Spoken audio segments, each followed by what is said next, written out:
Okay, let's move on to the next topic. ये 6 अगस्त 2025 का प्रेस रिलीज है आरबीआई का about monetary policy statement. So monetary policy कौन इशू करता है? Monetary policy committee. 2016 से पहले ये काम आरबीआई करता था, लेकिन उसके बाद कुछ अमेंडमेंट्स हुए और कहा गया कि रेपो रेट सेट करना will not be the work of only RBI but that of A committee which shall include 3 members from government of India and 3 members from RBI. तो इसी के तहत एक मॉनेटरी पॉलिसी कमेटी का गठन किया गया था। सो 2016 में पहली मीटिंग गठित हुई थी मॉनेटरी पॉलिसी कमेटी की।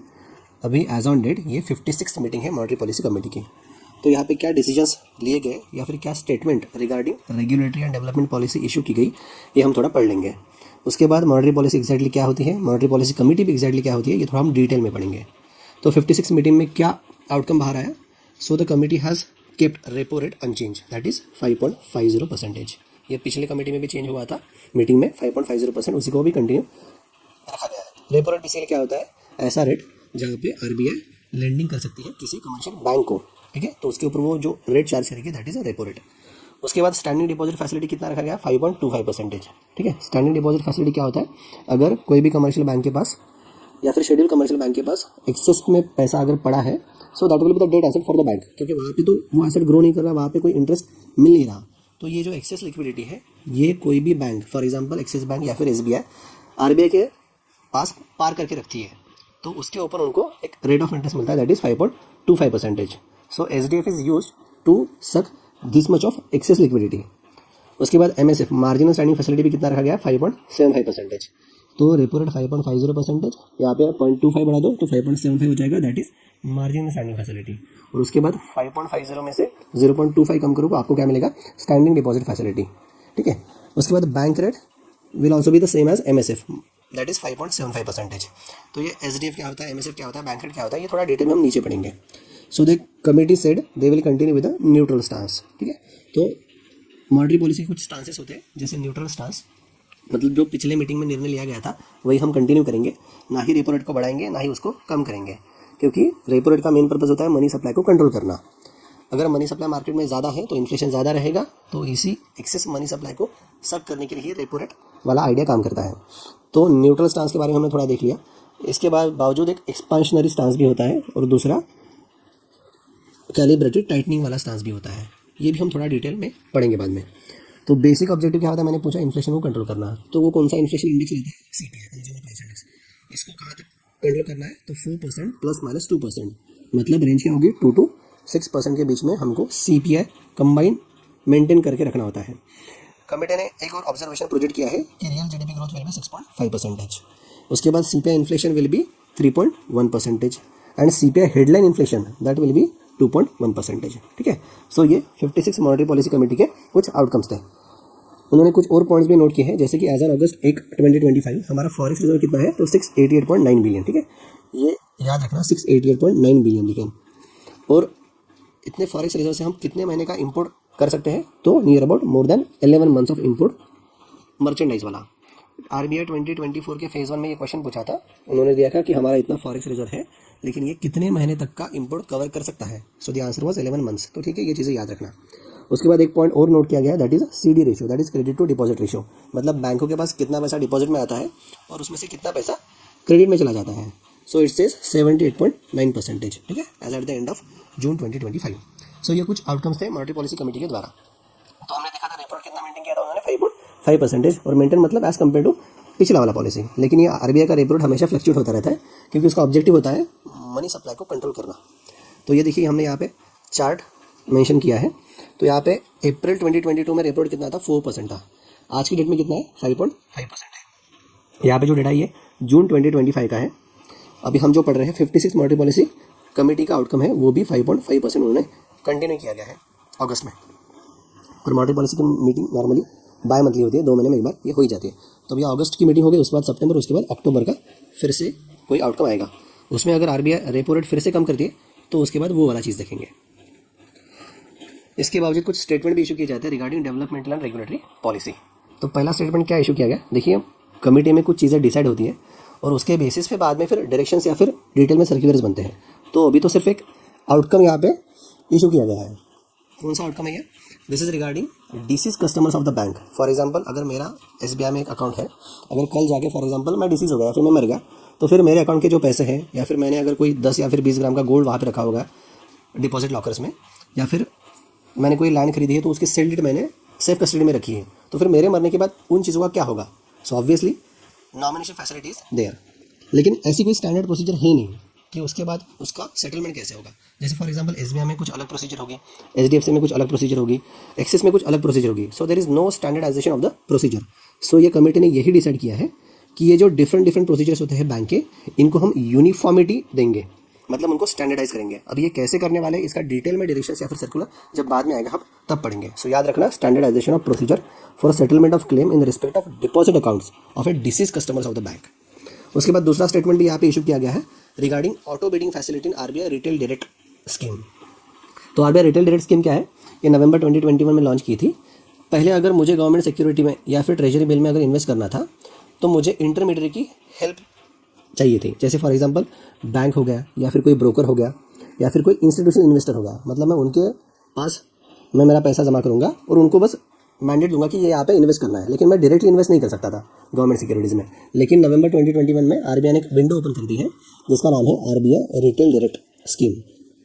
सो ये स्कीम के तहत मैं डायरेक्टली अभी गवर्नमेंट सिक्योरिटी में इन्वेस्ट कर सकता हूँ। सो बेसिकली मैं प्राइमरी मार्केट में भी इन्वेस्ट पार्टिसिपेट कर सकता हूँ, as well as secondary market में भी। सेकेंडरी मार्केट में तो basically buy and sell of government security होता है। तो इसे रिगार्डिंग अपडेट लाया गया है auto bidding facility in RBI retail direct scheme. ये RBI retail direct scheme very important है। RBI 2023 फेज 2 में रिटेल डायरेक्ट स्कीम के ऊपर 15 मार्क्स का क्वेश्चन पूछा था फेज 2 में, ठीक है, राइटिंग फॉर्मेट में। तो हम ये भी थोड़ा डिटेल में करेंगे, लेकिन थोड़ा बाद में। तो अभी का क्या अपडेट है कि they are introducing auto bidding facility in RBI retail direct scheme. तो ये जो बिडिंग होगा ये मिनिमम 10,000 और उसके मल्टीपल्स में होगा। मल्टीपल्स मतलब 10,000 मल्टीप्लाई बाय 1 मल्टीप्लाई बाय 2 मतलब 20,000 मल्टीप्लाई बाय 3 मतलब 30,000। सो ऐसे मैं पहले से प्रेफरेंस दे दूंगा, उसके हिसाब से वो ऑटो बिडिंग कर लेगा। अब ये कैसे करेगा, क्या करेगा, इसका भी डिटेल में कुछ डायरेक्शन या फिर बाद में सर्कुलर्स आएगा, तो उसके बाद हम डिटेल में पढ़ेंगे। तो हमने क्या देखा था, 56 मीटिंग हो गई है किसकी, मॉनेटरी पॉलिसी कमेटी की। उसमें से कुछ आउटकम्स बाहर आए थे। जैसे फॉर एग्जांपल उन्होंने रेपो मेंटेन करा है 5.5% का, और उसके बाद यहाँ पे 0.25% से MSF या फिर बैंक रेट आएगा प्लस, और यहाँ पे -0.25% अगर किया तो SDF रेट आएगा। MSF is also equal to bank rate, ये भी आएगा वहाँ पे।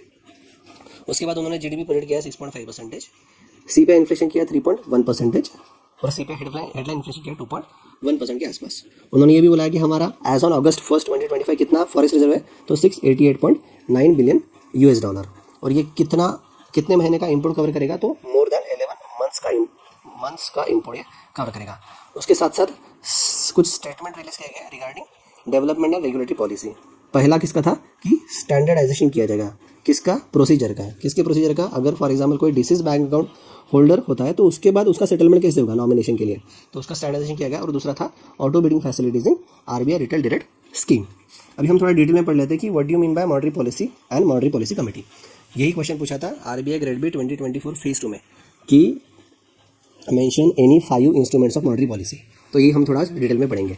तो मॉनेटरी पॉलिसी क्या होता है, it is a macro economic policy laid down by who, nation central bank, हमारे केस में RBI, to manage supply of money and credit in the economy. मतलब मनी सप्लाई को मैनेज करने के लिए जो policy, macro economic policy central bank या फिर कोई कमेटी डिसाइड करती है, that is a monetary policy.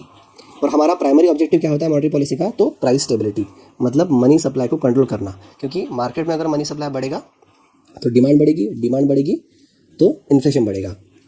तो यही price stability basically primary mandate होता है मॉनेटरी पॉलिसी कमेटी का।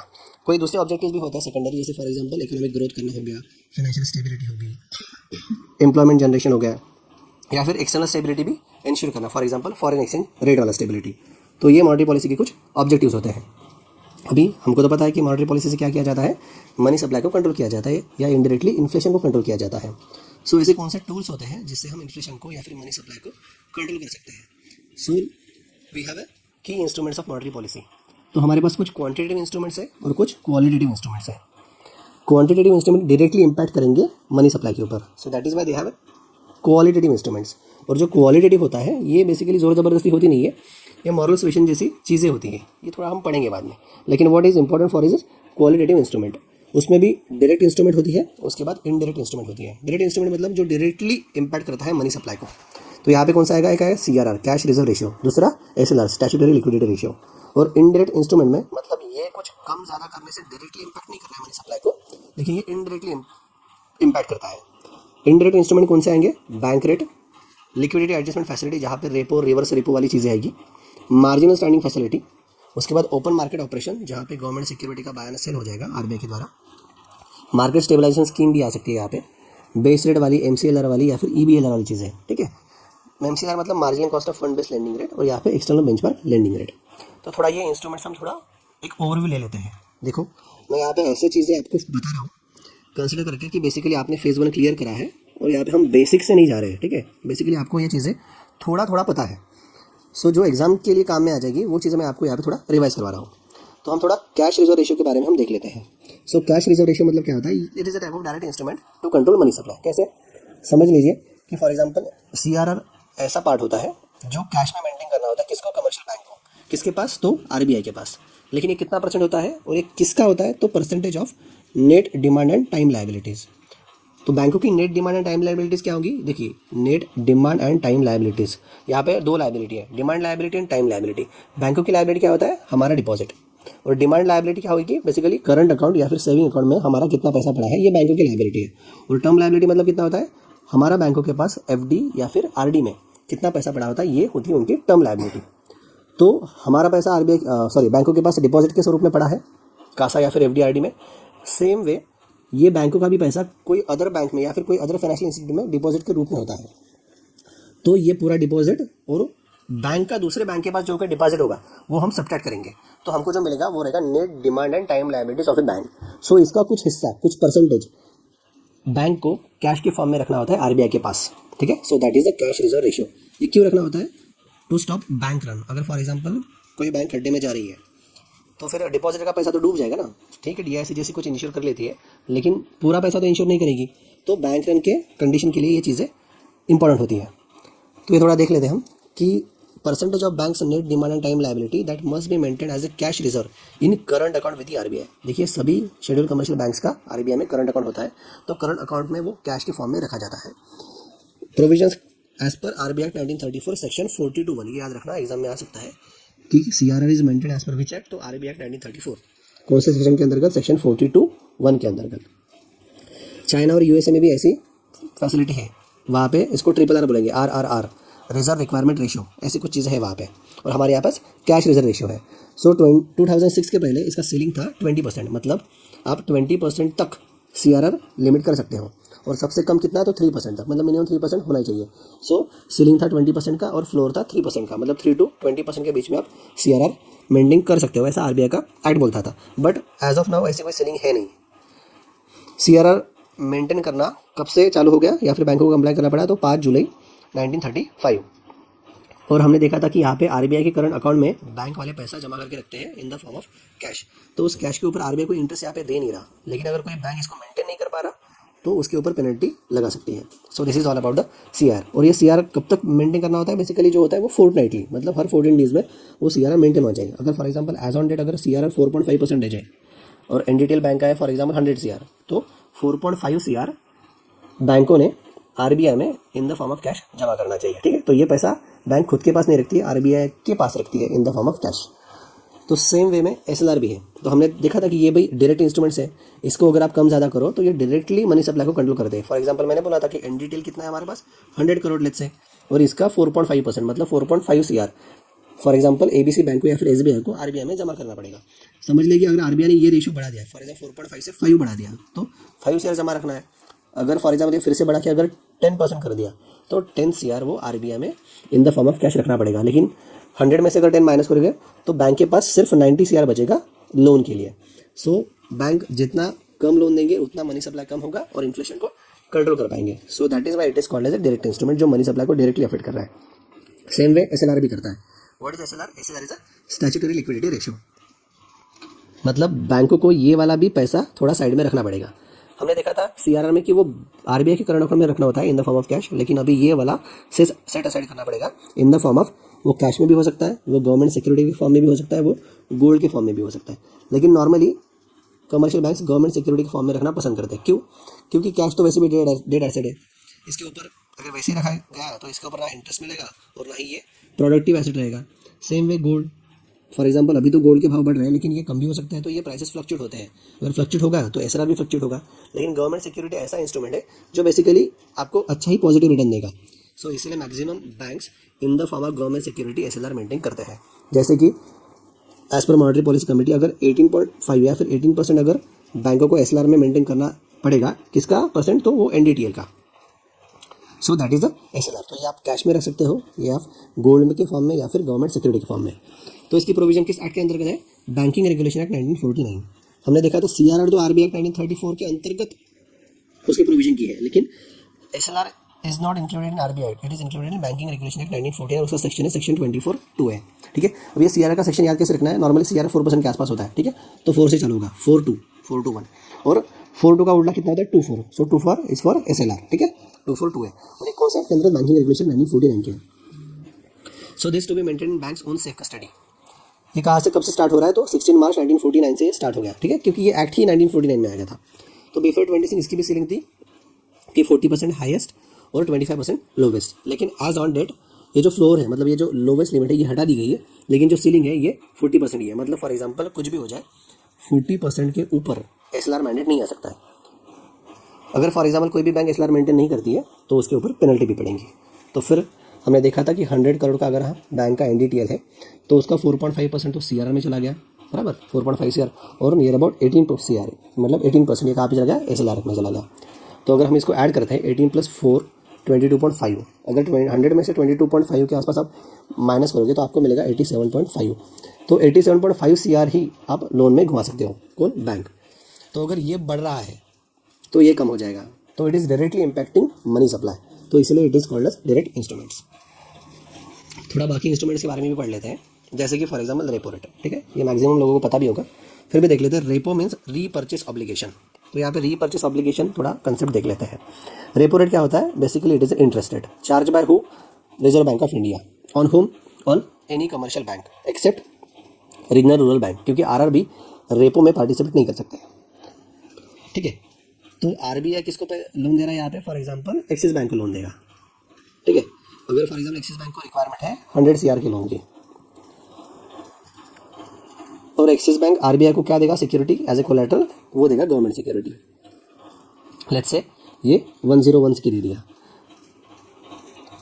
तो ये फर्स्ट लेग ऑफ ट्रांजैक्शन हो जाएगा कि आरबीआई पैसा दे रहा है एक्सिस बैंक को, दूसरे दिन एक्सिस बैंक आरबीआई से वो जो उसने सिक्योरिटी कोलैटरल में रखा था वो वापस कर लेगा। मतलब यहाँ पे एक्सिस बैंक को ऑब्लिगेशन है कि वही सिक्योरिटी वो रीपर्चेस करेगा। That is why it is called as repurchase obligation. मतलब वही बैंक के ऊपर ऑब्लिगेशन होता है कि जो सिक्योरिटी, जो गवर्नमेंट सिक्योरिटी वो आरबीआई के पास एज ए कोलैटरल रख रहा है, वो उसी को ही खरीदेगा। तो ये ट्रांजैक्शन कैसे होता है? समझ लीजिए कि फॉर एग्जांपल एक्सिस बैंक के पास 101 सीआर का गवर्नमेंट सिक्योरिटी है, वो आरबीआई को कोलैटरल में दे रहा है। आरबीआई इसके बदले कितना लोन देगा? इसके बदले देगा वो 100 सीआर। तो यहाँ पे आरबीआई को कितना फायदा होगा? उसके बाद रीपेमेंट के बाद 1 सीआर का। So this 1 CR, 1 out of 100, that is 1% is a repo rate. ठीक है, तो यहाँ पे 2 लेग्स ऑफ ट्रांजैक्शन होते हैं। पहला लेग ऑफ ट्रांजैक्शन कब होगा? कि RBI lends to the bank and bank pledges government security as a collateral. ठीक है, आरबीआई ने पैसा दे दिया एक्सिस बैंक को और एक्सिस बैंक ने गवर्नमेंट सिक्योरिटी आरबीआई के पास रख दी है। उसके बाद दूसरा क्या आएगा कि bank will repay the loan to the RBI and repurchase the government security. ठीक है, तो उसके बाद ऑब्लिगेशन होता है कि वही सिक्योरिटी वो रीपर्चेज करेगा। और इन जो ट्रांजैक्शन में पीरियड होता है इसको हम बोलते हैं रेपो पीरियड। अभी ये रेपो पीरियड कितना वैरी कर सकता है? Day 1 to day 56। ठीक है, सो 1 डे to 56 डे। अगर एक डे के लिए ट्रांजैक्शन हो रहा है तो उसको बोलेंगे ओवरनाइट रेपो, और 2 to 56 डेज के लिए अगर ट्रांजैक्शन हो रहा है उसको बोलेंगे हम टर्म रेपो। ठीक है, उसके बाद कोविड के टाइम पे आपको पता होगा कि for example LTRO, long term repo operations, या फिर targeted long term repo operations, ये चीज़ें भी लॉन्च की गई थी। क्योंकि हमने देखा था कि रेपो ट्रांजैक्शन में आरबीआई तो पैसा दे सकता है, लेकिन वो शॉर्ट टर्म के लिए कितना? तो अप टू 56 डेज के लिए। अगर उसको फॉर एग्जांपल ज़्यादा टाइम के लिए चाहिए तो फिर उसी लिए ये चीज़ें लॉन्च की थी, लॉन्ग टर्म रेपो ऑपरेशंस। मतलब 1 to 3 ईयर्स के लिए आप यहाँ पे लोन ले सकते हो आरबीआई से। और ये targeted long term repo operation था कि यहाँ पे टारगेटेड सेक्टर्स थे कुछ, कि इसी चीज़ के लिए अगर आपका पैसा लोन में जाएगा तो ही हम उसको पैसा देंगे। ठीक है, so that was a targeted LTRO। Repo rate is a discount rate. मैंने आपको एग्जांपल दिया था कि एक्सिस बैंक के पास कितने का सिक्योरिटी था? गवर्नमेंट सिक्योरिटी 101 सीआर का। वो किसको दे रहा है? वो आरबीआई को दे रहा है। और आरबीआई इसमें कितना लोन दे रहा है? बेसिकली 100 करोड़ का। ठीक है, तो यहाँ पे आरबीआई का 1 करोड़ का फायदा हो रहा है, मतलब वही सिक्योरिटी वो डिस्काउंट में बेच रहा है। ठीक है, so that is a discounted.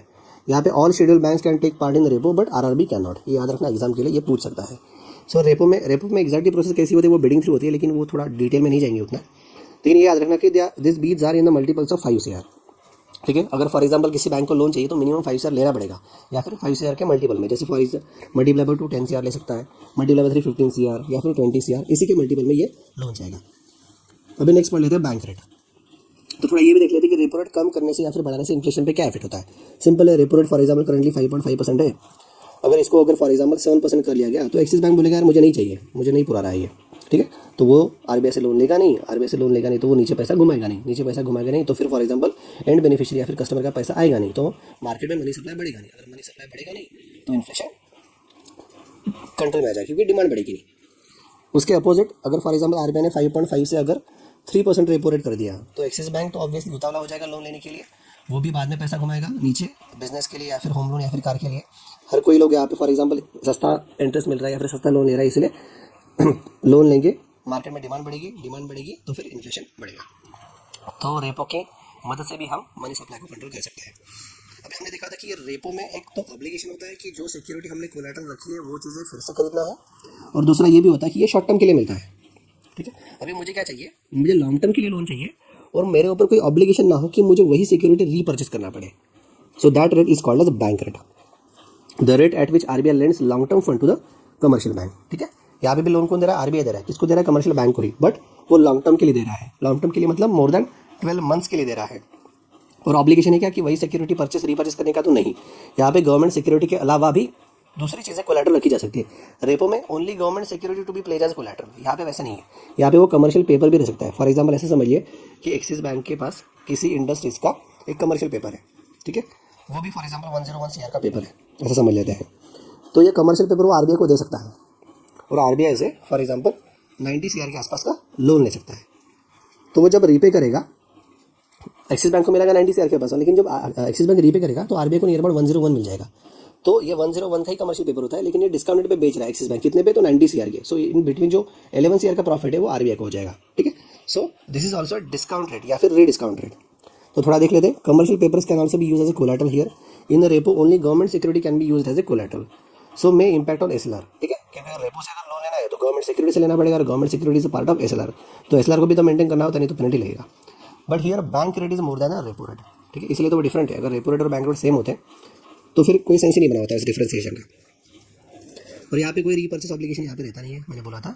और रेपो में देखा था हमने कि रेपो में रीपर्चेस ऑब्लिगेशन रहता है, और रिवर्स रेपो में भी एक रिवर्स रीपर्चेस ऑब्लिगेशन रहता है। रेपो में बेसिकली क्या होता है कि आरबीआई पैसा दे रहा है बैंकों को, रिवर्स रेपो में बैंक आरबीआई के पास पैसा पार करके रखता है और वो आरबीआई जो सिक्योरिटी देता है वो फिर से रीपर्चेस करता है, उसके ऊपर भी ऑब्लिगेशन देता है। बैंक रेट क्या होती है वो हमने देखा कि यहाँ पे कोई भी ऑब्लिगेशन है नहीं। तो ये रेपो और ये रिवर्स रेपो, ये जो फैसिलिटी होती है that provides adjustment of liquidity through repo reverse repo is known as liquidity adjustment facility. So repo reverse repo किसका पार्ट है, लिक्विडिटी एडजस्टमेंट फैसिलिटी का पार्ट है। So motive behind the bank rate is to provide long term loans to the banks, but motive behind LF is to provide short term liquidity crunch. उसके बाद हम पढ़ लेते हैं MSF. अभी हम कंसिडर कर लेते हैं कि एबीसी बैंक की पूरी गवर्नमेंट सिक्योरिटी खत्म हो गई है, एग्जॉस्ट हो गई है, but it is in a dire need of liquidity, ठीक है। तो अभी क्या करें, क्योंकि सिक्योरिटी तो है नहीं, तो आरबीआई एक फैसिलिटी प्रोवाइड करते हैं जिसको हम बोलते हैं मार्जिनल स्टैंडिंग फैसिलिटी। ये मार्जिनल क्यों है, क्योंकि यहाँ पे आप एसएलआर का हल्का सा मार्जिन यूज कर सकते हो गवर्नमेंट सिक्योरिटी को कोलैटरल के फॉर्म में रखने के लिए। For example ABC bank can use at max 2% of SLR government security as collateral to obtain funds from the RBI for overnight liquidity crunch. याद रखना ये ओवरनाइट के लिए होता है, वन डे के लिए, लेकिन उसके पास सिक्योरिटी है नहीं तो वो एसएलआर से कुछ हिस्सा निकाल सकता है। कितना हिस्सा, अप टू 2% तक का हिस्सा सिर्फ, और एक दिन के लिए उसको आरबीआई से लोन मिलेगा, तो आरबीआई उसको लोन देगा एंड नेक्स्ट डे, ठीक है, उसके दिन एक दिन के बाद ही ABC bank has to repay to RBI, ठीक है। तो ये एक दिन के लिए रहता है। तो यहाँ पे इंटरेस्ट रेट कितना लगेगा, रेपो के ऊपर तो लगेगा, उसके ऊपर पेनल्टी लगेगी फॉर नॉट मेंटेनिंग एसएलआर। सो इनको अगर ऐड करेंगे हम उसको बोलेंगे marginal standing facility rate. Obviously it is greater than repo rate. Currently repo rate कितना था, 5.5% था, ठीक है। इसके ऊपर 0.25 की पेनल्टी लगेगी, नियर अबाउट 5.75 का हमारे पास एमएसएफ रेट रहेगा, ठीक है। सो यहाँ पे जो बिड होती है it is in the multiples of 1 CR, ठीक है, 1 CR 2 CR 3 CR। हमने रेपो के बारे में क्या देखा था कि it is in the multiple of 5 CR। MSF, इसलिए एमएसएफ को क्या बोलते हैं, सेफ्टी वॉल, क्योंकि तुम्हारे पास कोई भी गवर्नमेंट सिक्योरिटी है नहीं, फिर भी आरबीआई तुमको परमिट कर रहा है कि तुम max 2% of SLR government security collateral के फॉर्म में रख सकते हो और पैसा उठा सकते हो, वो भी कितने दिन के लिए, सिर्फ एक दिन के लिए, और दूसरे दिन तुमको रीपे करना पड़ेगा। So it act as a safety wall. और ये कब से स्टार्ट हुआ है? MSF 2011 से। So it is basically penal interest rate. थोड़ा ये भी पढ़ लेते चीज़ें। SDF क्या होता है? Standing deposit facility. मैंने बोला था कि हम बैंकों में जाते हैं, बैंकों में पैसा डिपॉजिट करते हैं, वही पैसा बैंक लोन में घुमाती है। अगर फॉर एग्जांपल लोन की डिमांड है ही नहीं उतनी, तो वो तो पैसा बैंक के पास पड़ा रहेगा, क्योंकि उसको तो डिपॉजिटर को पैसा देना है सेविंग इंटरेस्ट के फॉर्म में या फिर FD इंटरेस्ट के फॉर्म में। तो क्या करेगा? तो जो कैश पड़ी रहेगी वो तो डेड एसेट रहेगा। तो इसीलिए ये कमर्शियल बैंक क्या करते हैं? RBI के पास पार करके देते हैं ये पैसा, तो RBI उसको रेट ऑफ इंटरेस्ट देगा। सो that rate will be SDF rate, and it is obviously lower than repo rate. ठीक है, SDF rate is less than repo rate. Repo कितना था करंटली हमारे पास? अभी 5.5 था। SDF कितना है? 5.25 है। मतलब अगर कोई भी commercial bank, for example axis bank, RBI में उसका एक्सिस लिक्विडिटी पार करके रखती है, तो RBI उसके ऊपर कितना रेट देगी? 5.25%। और यहाँ पे इंपॉर्टेंट ये है कि कोलैटरल देने की ज़रूरत है नहीं RBI को। ठीक है, कि एक्सिस बैंक अगर अपना पैसा रखना चाहती है तो पहले RBI को कोलैटरल देना था, लेकिन यहाँ पे कोलैटरल की ज़रूरत है नहीं। इसके बाद एक और ऑपरेशन, ओपन मार्केट ऑपरेशन, जिसको लिक्विडिटी को मैनेज किया जाता है, मनी सप्लाई को कंट्रोल किया जाता है, एंड सो इन्फ्लेशन को। तो ओपन मार्केट ऑपरेशन में क्या होता है? ऑपरेशन में बेसिकली क्या होता है? बाय और सेल होता है। लेकिन यहाँ पे किसका बाय और सेल होगा? तो गवर्नमेंट सिक्योरिटी का। ये बाय और सेल कौन करता है? RBI करता है। क्यों करता है? क्योंकि गवर्नमेंट को फंड की ज़रूरत होती है। तो अभी ये डिमांड और इन्फ्लेशन को कैसे कंट्रोल करेगा? अगर RBI बाय ऑपरेशन कर रहा है, मतलब RBI कुछ खरीद रहा है। क्या कुछ खरीद रहा है? गवर्नमेंट सिक्योरिटी खरीद रहा है। तो गवर्नमेंट सिक्योरिटी खरीद रहा है मतलब क्या कर रहा है? वो पैसे दे रहा है। किसको? बाकी बैंक को। तो बाकी बैंक वो वाला पैसा बेनिफिशियरी तक घुमाएंगे लोन में, तो मनी सप्लाई तो बढ़ेगा। मनी सप्लाई बढ़ेगा तो डिमांड बढ़ेगी, डिमांड बढ़ेगी तो इन्फ्लेशन बढ़ेगा। सो मतलब अगर बाय करेगा तो इन्फ्लेशन बढ़ता है। अगर गवर्नमेंट सिक्योरिटी सेल करता है, RBI अगर गवर्नमेंट सिक्योरिटी सेल कर रहा है, मतलब वो पैसा ले रहा है, मतलब जो मार्केट में पैसा है उसको वो सक कर रहा है। तो मार्केट में पैसा कम होगा, मार्केट में पैसा कम होगा तो लोन में पैसा कम घूमेगा, डिमांड कम होगी और इन्फ्लेशन कंट्रोल में होगा। Okay, so this is about open market operation. तो हमने क्या पढ़ लिया? मॉनेटरी पॉलिसी बेसिकली क्या होती है? कि it is a macro economic policy laid down by nation central bank to control money supply या फिर क्रेडिट। उसके कौन से इंस्ट्रूमेंट्स होते हैं? Qualitative as well as quantitative. Quantitative हमने क्या पढ़ा था? कुछ डायरेक्ट इंस्ट्रूमेंट थे और कुछ इनडायरेक्ट इंस्ट्रूमेंट थे। डायरेक्ट इंस्ट्रूमेंट में क्या थे? CRR और SLR था। ठीक है, CRR RBI एक्ट 1934 के अंतर्गत, SLR बैंकिंग रेगुलेशन एक्ट 1949 के अंतर्गत। RBI एक्ट का सेक्शन कौन सा था? सेक्शन 42(1). यहाँ पे सेक्शन कौन सा था? 24, उल्टा। ठीक है, 242 है। CRR सिर्फ कैश के फॉर्म में रखना पड़ता है। किसको? बैंक को। कहाँ पे? RBI में, RBI के करंट अकाउंट में। तो करंट अकाउंट में तो वैसे भी इंटरेस्ट मिलता नहीं, इसलिए यहाँ पे इंटरेस्ट मिलता है नहीं, लेकिन SLR पे इंटरेस्ट मिलता है। और SLR किसके फॉर्म में रख सकता है? वो कैश के फॉर्म में, सॉरी SLR में भी इंटरेस्ट मिलता नहीं एक्चुअली, क्योंकि वो RBI के पास रखा नहीं जाता, वो खुद के ही तिजोरी में रखा जाता है।